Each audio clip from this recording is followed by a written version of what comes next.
2024년 11월에 어느 추운 아침이었습니다. 박정희, 62살. 그녀는 남편의 영정사진 앞에 무릎을 꿇고 앉아 있었습니다. 장례식장 한 구석. 국화꽃 향기 속에서 그녀는 눈물 한 방울 흘리지 못했습니다.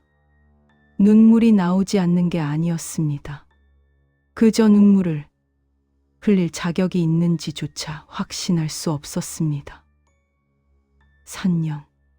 정희는 지난 3년을 오직 한 사람만을 위해 살았습니다. 가난 말기 선고를 받은 남편 김태준. 병원과 집을 오가며 약을 챙기고 대소변을 받아내고 밤새 끙끙거리는 신음소리를 들으며 손을 잡아주었습니다. 친구들은 하나둘 연락을 끊었고 자식들은 바쁘다는 핑계로 얼굴도 비추지 않았습니다. 그래도 괜찮았습니다. 남편만 곁에 있으면 됐으니까요. 하지만 그 남편이 이제 차갑게 식은 영정사진 속에 있었습니다. 정희가 고개를 들자 시어머니와 시누이가 들어왔습니다. 시어머니 윤옥자, 85. 지팡이를 짚고도 꼿꼿한 자세를 잃지 않는 분이었습니다. 그 옆으로 시누이 김연수, 60살. 검은 상복 위로 진주 목걸이를 두른 그녀는 언제나처럼 위선적인 미소를 지었습니다. 아이고, 형님, 많이 힘드시죠? 우리 오빠가 참 고생 많았어요. 현숙의 목소리는 부드러웠지만 속은 차가웠습니다. 정희는 고개를 끄덕였습니다. 대답할 힘조차 없었습니다. 하지만 현숙은 정희의 어깨를 툭툭 두드리더니 곧 시어머니 곁으로 다가가 무언가를 속삭였습니다. 정희는 그들이 자신을 힐끗힐끗 쳐다보는 것을 느꼈습니다. 현수가 변호사한테 연락했니? 시어머니의 목소리는 차가웠습니다. 네. 어머니, 내일 오전에 유 원장 공개하기로 했어요. 현숙이 작은 목소리로 대답했습니다. 유 원장. 그 단어가 정희의 귀를 스쳤습니다. 남편은 생전에 유 원장 이야기를 한 적이 없었습니다. 아니, 정확히는 정희에게는 한 적이 없었습니다. 정희는 불안감이 밀려왔지만 애써 무시했습니다. 지금은 그런 걸 생각할 때가 아니었습니다. 남편을 보내는 게 먼저였습니다. 장례식은 쓸쓸했습니다. 조문객은 20명이 채 되지 않았습니다. 남편의 직장 동료 몇 명, 먼 친척 몇 명, 정희의 자식, 아들 김민수와 딸 김지영도 잠깐 들렀다가 회사 일이 있다며 먼저 나갔습니다. 어머니, 죄송해요. 회의가 있어서요. 내일 다시 올게요. 민수는 무심하게 말했습니다. 엄마, 애들 학원 데려다 줘야 해서 전화할게요. 지영은 더 짧게 말했습니다. 정희는 아무 말도 하지 않았습니다. 괜찮아. 가봐. 그런 말조차 하기 싫었습니다. 자식들이 떠나자 정희는 다시 혼자였습니다. 밤 10시. 조문객들이 모두 떠나고 장례식장은 텅 비었습니다. 정희는 남편의 영정 앞에 홀로 남아 있었습니다. 차가운 바닥에 앉아 그녀는 처음으로 남편에게 말을 걸었습니다. 여보, 당신 정말 날 두고 간 거예요. 아직 할 말이 너무 많은데 왜 마지막까지 아무 말도 안 했어요? 미안하다는 말도 고맙다는 말도 없이 그냥 눈을 감아버렸잖아요. 정희의 눈에서 마침내 눈물이 흘러내렸습니다. 3년 동안 참았던 눈물이었습니다. 남편 앞에서는 울지 않으려 했습니다. 웃는 얼굴을 보여주려 했습니다. 하지만 이제 그럴 필요가 없었습니다. 내가 뭘 잘못한 거예요. 당신이 아플 때 하루도 빠짐없이 옆에 있었잖아요. 맛있는 거 해주려고 새벽같이 시장 갔고 병원비 걱정에 밤잠 설적. 그런데 왜 나한테는 아무것도 남기지 않은 거예요. 정희의 머릿속에 3년 전 그날이 떠올랐습니다. 2021년 가을이었습니다. 남편 김태주는 종합검진을 받고 왔습니다. 정희는 저녁을 준비하고 있었습니다. 남편이 좋아하는 된장찌개와 고등어구이. 남편은 현관문을 열고 들어서더니 평소와 달리 말이 없었습니다. 정희야. 남편의 목소리가 무거웠습니다. 왜요? 검진 결과 나왔어요. 괜찮죠? 정희가 밝게 물었습니다. 남편은 대답 대신 소파에 털썩 주저앉았습니다. 정희는 불길한 예감이 들었습니다. 간암이래. 말기야. 남편의 목소리가 떨렸습니다. 정희는 손에 들고 있던 국자를 떨어뜨렸습니다. 그 소리가 부엌에 울렸지만 정희는 듣지 못했습니다. 귀가 먹먹했습니다. 뭐라고요? 말기. 그게 무슨 6개월에서 1년. 의사가 그랬어. 남편이 고개를 숙였습니다. 그날 밤 정희는 남편 옆에서 한숨도 자지 못했습니다. 남편의 숨소리를 들으며 그녀는 다짐했습니다. 절대 포기하지 않겠다. 끝까지 싸우겠다. 그리고 그 다짐대로 정희는 3년을 버텼습니다. 첫 번째 항암 치료. 남편은 화장실에서 토하고 또 토했습니다. 정희는 남편의 등을 쓰다듬으며 물수건을 건넸습니다. 괜찮아요. 조금만 참아요. 곧 나아질 거예요. 정희가 다독였습니다.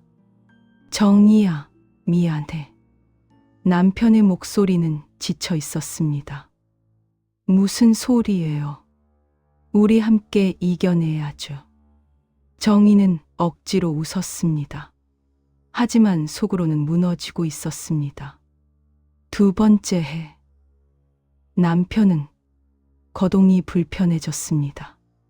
정희는 남편을 부축해 화장실에 데려갔고 씻겨주고 옷을 갈아입혔습니다. 처음에는 부끄러워하던 남편도 점차 익숙해졌습니다. 정희야, 내가 너한테 짐이 되는 것 같아. 남편이 약한 목소리로 말했습니다. 무슨 소리예요? 당신은 내 인생의 전부예요. 짐이 아니라 내 이유예요. 정희는 단호하게 말했습니다. 하지만 자식들은 달랐습니다.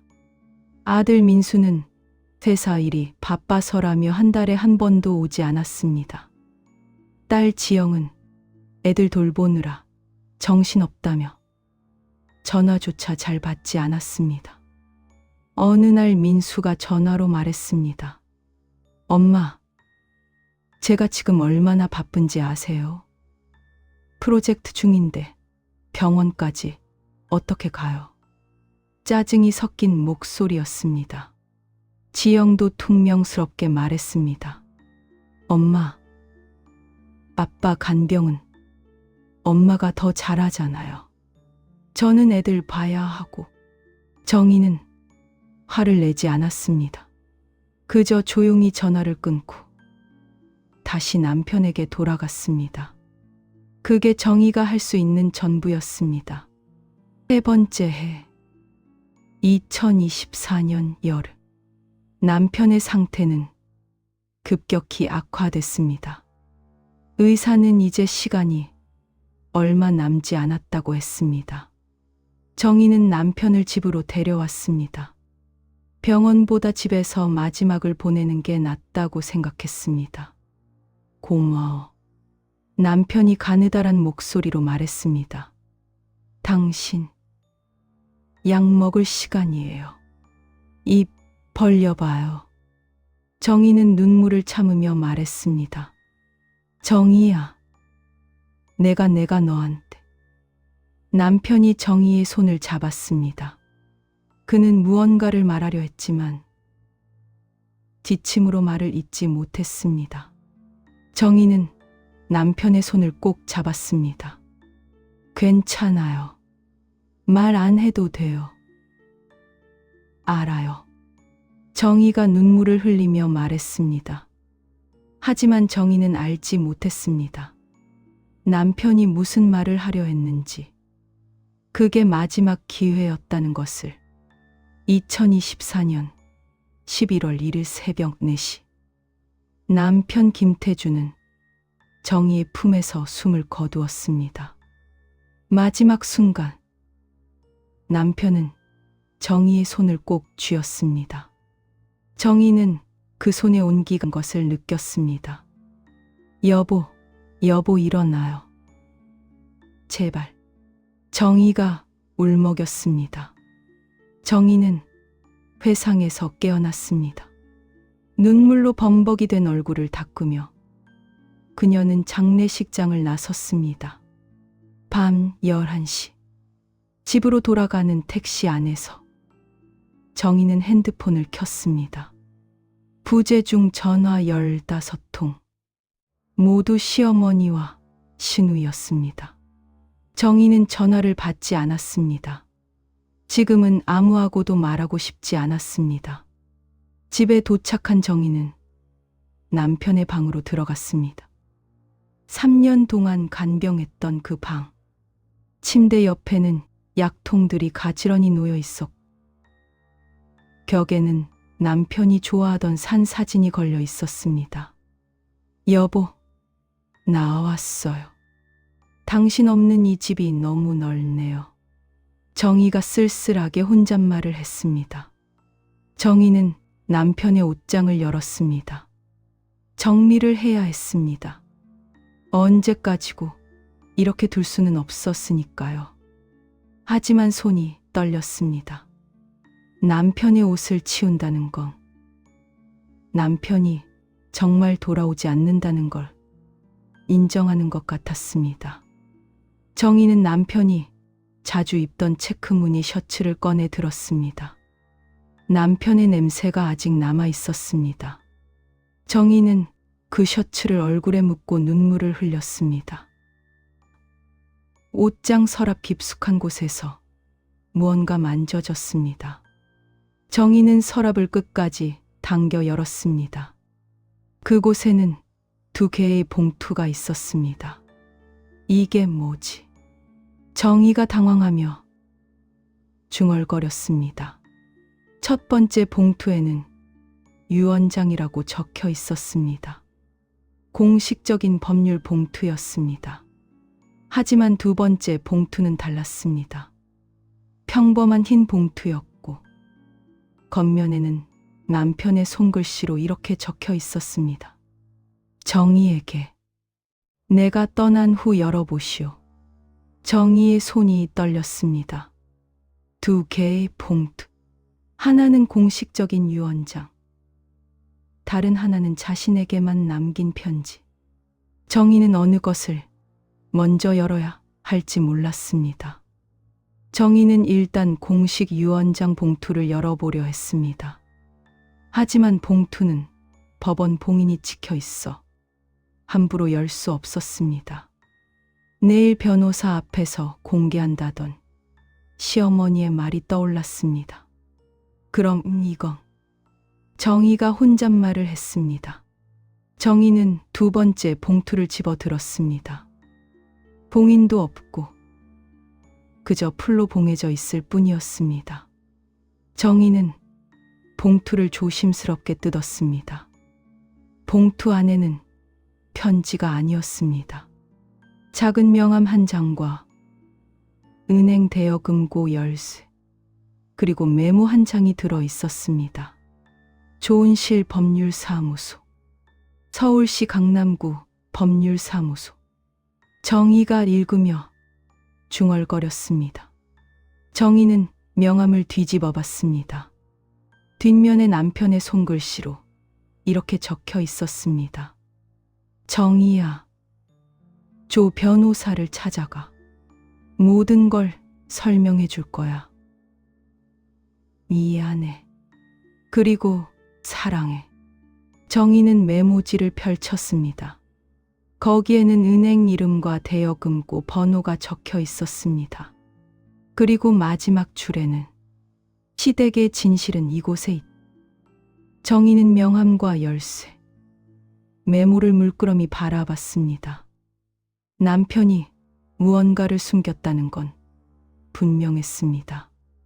하지만 그게 무엇인지, 왜 숨긴 건지 알 수 없었습니다.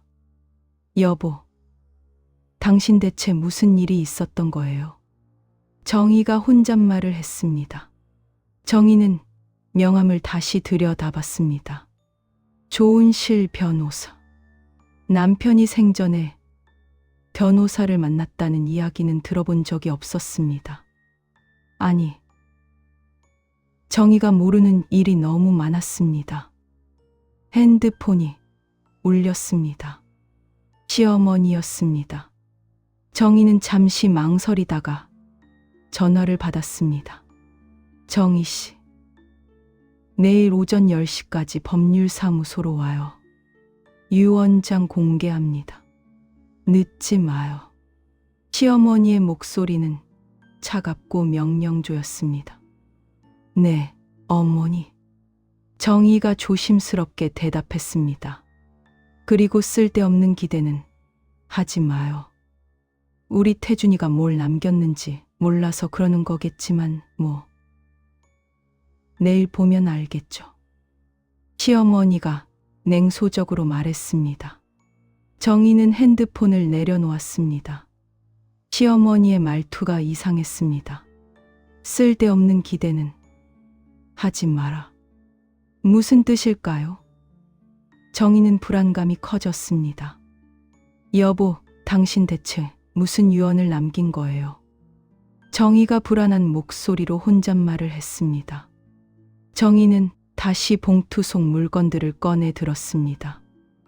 명함, 열쇠, 메모, 그리고 남편의 마지막 말. 미안해. 그리고 사랑해. 미안하다니 당신이 왜 미안해요? 내가 당신한테 뭘 바란 적 있나요? 그냥 내 옆에 있어줬으면 됐는데. 정희의 목소리가 눈물로 떨렸습니다. 그날 밤 정희는 잠들지 못했습니다. 남편의 얼굴이 자꾸 떠올랐습니다. 마지막 순간 무언가 말하려 했던 남편. 정희야, 내가 너한테. 그 말의 끝이 무엇이었을까요? 내일 알게 되겠죠. 당신이 무슨 유언을 남겼는지, 그리고 이 열쇠가 뭘 여는 건지.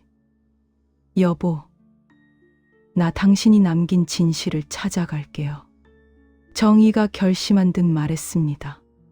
2024년 11월 3일 오전, 정희는 법률사무소로 향했습니다.